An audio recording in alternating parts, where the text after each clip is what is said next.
The first step to getting my contractor expenses process automated is to submit it as an idea into the automation pipeline. Fortunately, an organisation called UiPath have a tool called Automation Hub that allows us to do that.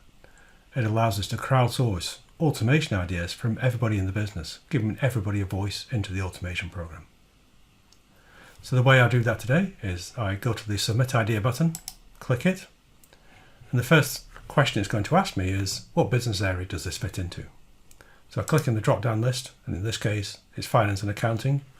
Now this list is fully configurable, and in most cases, we do modify this for all organizations so that it reflects the company structure that you're familiar with. So when people are submitting ideas, they can quite easily find where this idea fits into the overall organization. So finance and accounting, in my case, this is record to report, general accounting, and expenses. Now, some organizations will only have 2 categories, some may have 4. And again, we can fully configure each of those to you and your organization. And idea type. Now, depending on your role, you may not see all of these options. In my case, it's an employee-driven idea. So I'm an end user within the business submitting this as an idea. The COE, or Centre of Excellence driven idea, is for the automation team to submit an idea. So the difference between the two of these is employee-driven idea has a few simple questions to make it easy and quick for somebody to submit an idea. And then there's an approval workflow and other activities we can perform to take that idea through its life cycle, such as adding in business metrics to build out the business case. The COE, or Centre of Excellence driven idea, essentially removes a lot of that workflow and just gives us all the questions up front in the assumption that the Centre of Excellence will already have had access to that information. Citizen developer automation, maybe I'm in an organisation that allows me to develop my own automations. And if I built something, I can submit it in here so other people can see it and maybe access it. And of course, we need to make sure there's the right governance and controls around that. So again, not every organisation has a citizen developer program, so those that don't wouldn't see that option. And finally here, change request. So let's imagine the automation program has been running for a few years and I need to make a change to one of those automations. I can submit a change request and have that change made. But in this case, let's select employee driven idea. And now I click on the next button. Now we get into the simple questions. So in this case, what is the automation name? So it's Contractor Expenses. Automation ID, if you don't know it, don't worry about it. Most organizations don't use this. Some organizations will have an external register of automations and may populate that with an ID, and that may even come later on. Next, the description. And anywhere you see the asterisk, that means it's a mandatory field. I have to fill it in before I could submit it. But to the right of that, we can see this little information icon. And if I hover over that, I get a tooltip and it helps me to understand how to complete this question. So the description, we've got up to 10,000 characters to play with here. I think you would be pleased to know I'm only going to use a fraction of those. But in reality, what I would encourage you to do is to be more descriptive than I'm about to be. Because the more detail there is in your submission, when we come to review the automation pipeline, when we're looking at those good candidates, if we see a good candidate but we don't really know the detail behind it, we may move on to the next one. And so if you want your idea to have a good chance of being developed, then please do be descriptive. So I'm going to keep this one simple, and automation to enter contractor expenses from Excel. Pain points. So in this case, the error rate is higher than normal, resulting in rework. Errors result in incorrect payments, and contractors are frustrated when mistakes are made. Again, I'd encourage you to be more descriptive than I've just been. And next, the negative impact. Again, I'm not going to use all of the 10,000 characters, but I'll say something like people are leaving due to this task. And next, we're into the high-level assessment.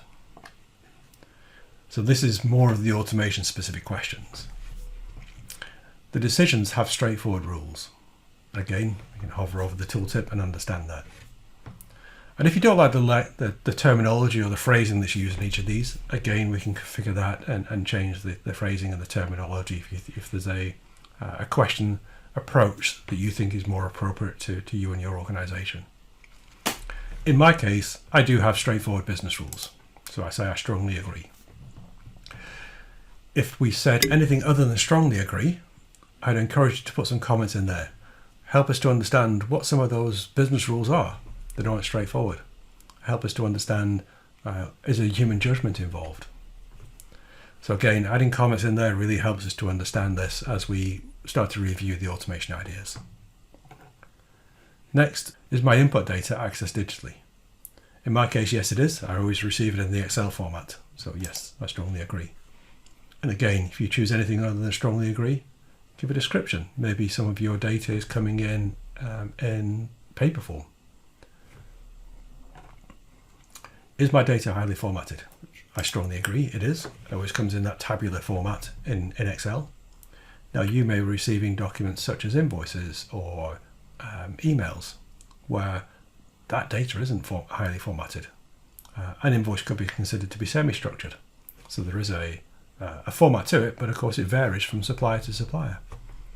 Emails, of course, are completely unstructured. But again, anything other than strongly agree, put a comment in there to help us to understand what some of those examples are. Next, my process has no changes expected in the next 6 months.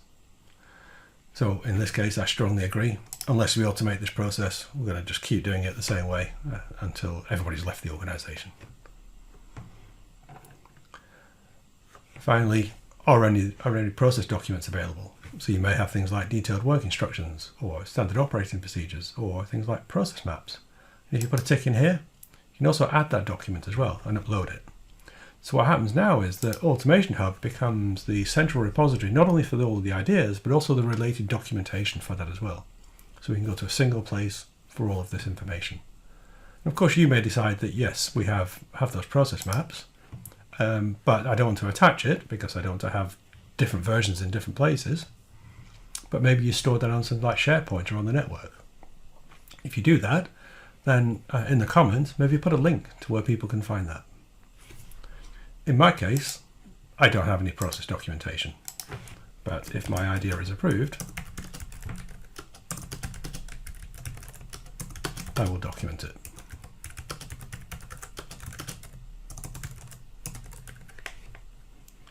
And finally, who's the process owner? Well, I'm just going to choose myself.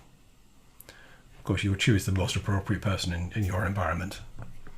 Now, if you don't have all the information you need, you can save it as a draft. In my case, I'm happy with everything, so I'm going to go ahead and submit it. Yes, I am sure.